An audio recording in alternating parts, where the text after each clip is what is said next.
आदमी था किसी गांव में, उसके पास एक बड़ा नायाब घोड़ा था, बहुत नायाब, मतलब हवा से ज्यादा स्पीड थी घोड़े की।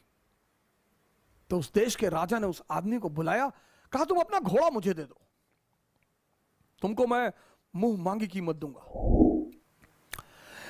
इस दुनिया में, खासकर इस देश में 95% लोग उस चीज के बारे में सोचते हैं जो उनके हाथ में है ही नहीं। क्या? फल। और जब लड़की यह सुनिश्चित नहीं कर पाई कि विवाह किससे किया जाए, तो एक दिन लड़की ने आत्महत्या कर लिया। अब जब लड़की ने आत्महत्या कर लिया, तीनों बड़े निराश हुए, गए उसका दाह संस्कार किया। तो एक शिष्य तो तुरंत सन्यासी बन गया, वहीं धूनी लगा ली उसने उसकी कब्र के पास कि बस। तो चीन में एक आदमी था किसी गांव में, उसके पास एक बड़ा नायाब घोड़ा था, बहुत नायाब, मतलब हवा से ज्यादा स्पीड थी घोड़े की। तो उस देश के राजा ने उस आदमी को बुलाया, कहा तुम अपना घोड़ा मुझे दे दो, तुमको मैं मुंह मांगी कीमत दूंगा। उस आदमी ने कहा कि सरकार घोड़ा तो ना बेचेंगे। अरे लोगों ने समझाया कि पागल हो, तुम क्या करोगे घोड़े का, और इतना पैसा राजा तुमको दे रहा, बेच दो। अरे उसने कहा यार तुम लोग क्यों मेरे पीछे पड़े हो, जाओ अपना काम करो, हम नहीं फायदा ले रहे ना, जाओ। एक दिन क्या हुआ, घोड़ा भाग गया। अब जब घोड़ा भाग गया तो गांव के लोग आए, हंसने लगे, कहीं देखा हम तुमसे पहले ही कहते थे, तुम समझे नहीं रहते हमारी बात को। अरे उसने कहा बड़े भाई, घटना सिर्फ इतनी है कि घोड़ा भाग गया है, बस, इसमें ज्यादा चिंता करने की बात नहीं है। वो चला गया तो चला गया, मैं क्या करूं। अजीब पागल हो, तुम्हारा नुकसान हो गया। बोले कोई नुकसान नहीं हुआ। 10-15 दिन बीता, एक दिन घोड़ा वापस आ गया और अपने साथ 20 घोड़े और लाया अपनी तरह के। गांव वाले फिर आए, कहीं बेटा तुम बहुत चालाक आदमी हो, तुमको पता था कि कुछ कांड करने गया है ये, बड़ा बढ़िया यार, तुम तो बड़े फायदे में हो यार, पहले तो अकेले था अब तो 20 ले आया। उन्होंने कहा यार तुम लोग राय देने क्यों चले आते हो यार बार बार। अरे घोड़ा चला गया था, अब आ गया, अपने साथ 20 घोड़ा और ले आया, घटना बस इतनी है, इसमें बहुत ज्यादा खुशी होने की कोई बात नहीं है। पड़ोसी राज्य ने उस राज्य पर हमला कर दिया। अब वो जो 9 घोड़े आए थे, उसमें से एक घोड़े को इस किसान का बेटा ट्रेन कर रहा था, घोड़े से गिरा, उसका दोनों पैर टूट गया। गांव वाले फिर आए कि बड़ा बुरा हुआ यार, बताओ तुम्हारे लड़के का दोनों पैर ही टूट गया। बोले यार तुम लोग शांत नहीं रह सकते हो, अपना निर्णय अपने पास नहीं रख सकते हो। ठीक है यार, पैर टूट गया, देखेंगे भगवान कुछ करना चाहता होगा, अच्छी बात है, जाने दो। उसी वक्त पड़ोसी राज्य ने इस राज्य पर हमला कर दिया। गांव के जितने भी जवान लड़के थे सब सेना में बुला लिए गए, सिर्फ किसान का बेटा बचा, क्योंकि उसके पैर टूटे हुए थे। इस दुनिया में, खासकर इस देश में 95% लोग उस चीज के बारे में सोचते हैं जो उनके हाथ में है ही नहीं। क्या? फल। सर आपको पता ही नहीं कल क्या होने जा रहा है, तो जब हमें कल का पता ही नहीं तो हम आज में रहें। और जितने लोगों ने अपने आज को सुधारना शुरू किया उनका कल बेहतरीन हो गया, क्योंकि जो कल के बारे में सोचते हैं वो आज कुछ कर ही नहीं पाएंगे, और जो पास्ट के बारे में सोचते हैं वो कुछ कर ही नहीं। 2 लोग निष्क्रिय हैं। जो कल के बारे में सोचते हैं वो तो थोड़ा बहुत कुछ करेंगे भी, लेकिन जो पास्ट के बारे में सोचते हैं, हमारे पिताजी गवर्नर थे, रहे होंगे, बहुत लोगों के पिताजी गवर्नर थे, लेकिन हमारी जो शिक्षा पद्धति थी, कहानी। विक्रमादित्य जाते हैं, बरगद के पेड़ पर एक लाश को उतारते हैं, अपने कंधे पर रखते हैं, तो लाश उन्हें कहानी सुनाना शुरू करती है। अब सोचिए सर, इस कहानी का मकसद क्या है, सुनिए कहानी और उसका मकसद। लाश उन्हें कहानी सुनाना का शुरू करती है कि एक आचार्य थे, उनकी बड़ी खूबसूरत सी बेटी थी। आचार्य के 3 शिष्य थे और तीनों उस लड़की को बहुत प्यार करते थे और तीनों बड़े योग्य थे। आचार्य जी को भी लगता था कि यार योग्य तो तीनों हैं,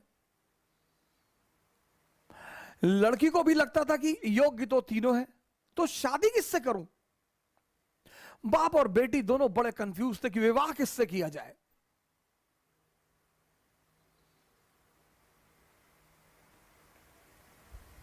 और जब लड़की यह सुनिश्चित नहीं कर पाई कि विवाह किससे किया जाए, तो एक दिन लड़की ने आत्महत्या कर लिया। अब जब लड़की ने आत्महत्या कर लिया, तीनों बड़े निराश हुए, गए, उसका दाह संस्कार किया। तो एक शिष्य तो तुरंत सन्यासी बन गया, वहीं धूनी लगा ली उसने उसकी कब्र के पास कि बस अब जीवन में कुछ करना ही नहीं, जिसको मैं प्रेम करता था वो बचा ही नहीं, तो अब जीवन में कोई सार नहीं, अब सिर्फ तपस्या करनी है और तपस्या करके ही जीवन को त्याग देना है। दूसरा फकीर बन गया, घूमने लगा देश विदेश में। उसे पता था कि हिंदुस्तान में कुछ संत हैं जो फिर से जीवित करने का मंत्र जानते हैं। लगा वो उन संतों को खोजने जो फिर से जीवित करने का मंत्र जानते थे। तीसरा जो उसमें था, वो डेली जाता था, उस मृत शरीर पे मसाला लेप लगाता था, साफ करता था, फिर उसे वहीं रख देता था। अब ये सिलसिला कुछ वर्षों तक चला, 2-4 वर्षों तक चला। तो वो जो घूम रहा था चारों तरफ, फकीर बन गया था, मंत्र की तलाश कर रहा था, पुनर्जीवन देने के मंत्र का जो तलाश कर रहा था, उसे एक दिन कुछ महात्मा लोग मिल गए, वो उस मंत्र को जानते थे। उसने उनकी सेवा की, उन्होंने उसे वो मंत्र सिखा दिया। जैसे ही उसने मंत्र सीखा, वो भगा वापस गांव की तरफ।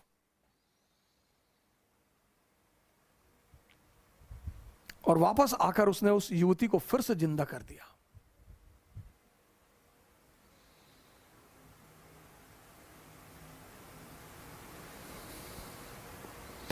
जब उसने फिर से जिंदा कर दिया, तीनों दावेदार फिर खड़े हो गए, और अब तो युवती और सुंदर हो गई।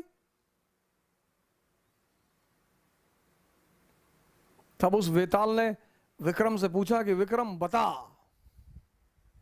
कि अब लड़की को किससे विवाह करना चाहिए। अगर तेरे मन में उत्तर आ रहा है और तू जवाब नहीं देगा तो तेरे सर के टुकड़े टुकड़े हो जाएंगे, और अगर तूने जवाब दिया तो मैं तुझे छोड़कर चला जाऊंगा।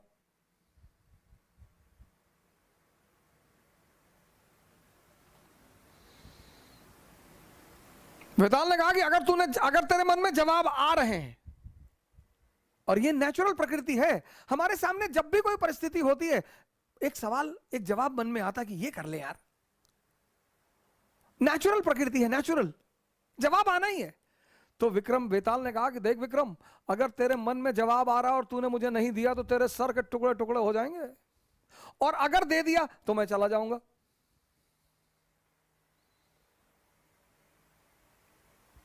योग्य आदमी, भाई योग्य हो अयोग्य हो, मन में परिस्थिति में अगर परिस्थिति बन रही है तो जवाब आएगा।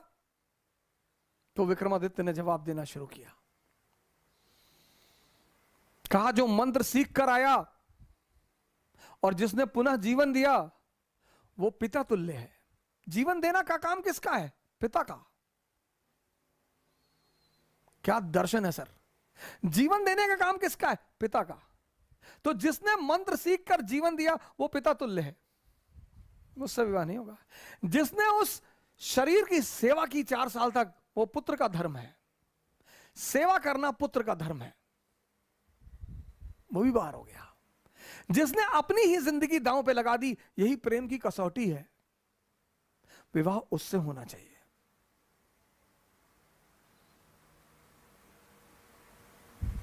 यह था शिक्षा देने का तरीका। और जैसे ही विक्रमादित्य ने जवाब दिया, वेताल उड़ चला कि तूने बोल दिया विक्रम। यानी अब सुनिए, इस कहानी का दूसरा उद्देश्य क्या है? मौन। परम की जो प्राप्ति होगी वो मौन में होगी, साइलेंस में होगी, इसीलिए हिंदुस्तान में एक वर्ड है मुनि। मुनि मतलब जो मौन हो गया हो।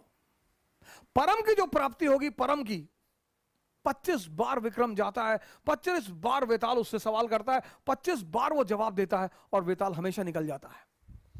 और जब अंतिम बार विक्रम चुप हो जाता है,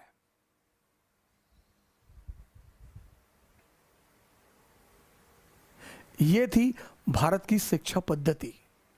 मैंने कहा ना, अगर आप पीछे पलटकर देखें भारत के इतिहास को, तो कभी कभी आपको लगा कि यार इतने महान लोग कैसे पैदा हो। तब तो यार ये कोठारी इंटरनेशनल नहीं था, तब तो रेयान इंटरनेशनल नहीं था। गांवों में जो स्कूल खुलते हैं, मैं गोरखपुर जा रहा था गोंडा से, तो रास्ते में एक कस्बा पड़ा, तो वहां पे स्कूल का नाम मैंने पढ़ा, वास्को डिगामा इंटरनेशनल स्कूल। गांव में सर, मतलब नाम का मतलब यह है कि हम अंग्रेज हैं, हम तुम्हारे बच्चों को अंग्रेज बनाएंगे। अंग्रेजी सीखना बुरी बात नहीं है सर, किसी भी भाषा को सीखना बुरी बात नहीं है, लेकिन अपनी संस्कृति को समझे बिना अगर हमारी देश की 95% जनता ध्यान और योग कर रही होती ना, सर कोरोना कुछ नहीं कर पाता। लेकिन हमने तो मजाक उड़ाया सर। हमारे कानपुर में है इकरा आईएएस बाय ओझा सर, जो आईएएस और पीसीएस की प्रेपरेशन के लिए लाए हैं बेस्ट फैकल्टीज फ्रॉम दिल्ली। तो अब मतलब वो सारे के सारे लोग जो कि आईएएस और पीसीएस की प्रेपरेशन के लिए दिल्ली जाने की सोच रहे हैं ना, तो अब उन्हें दिल्ली जाने की बिल्कुल जरूरत नहीं है, क्योंकि ओझा सर की देखरेख में इकरा आईएएस लाए हैं new offline batches for UPSC IAS. PCS के बाद join NCERT basics and GS pre का मेंस फाउंडेशन बैच सिर्फ और सिर्फ इकरा आईएएस, वो भी 9 नंबर क्रॉसिंग हमारे शारदा नगर कानपुर में है।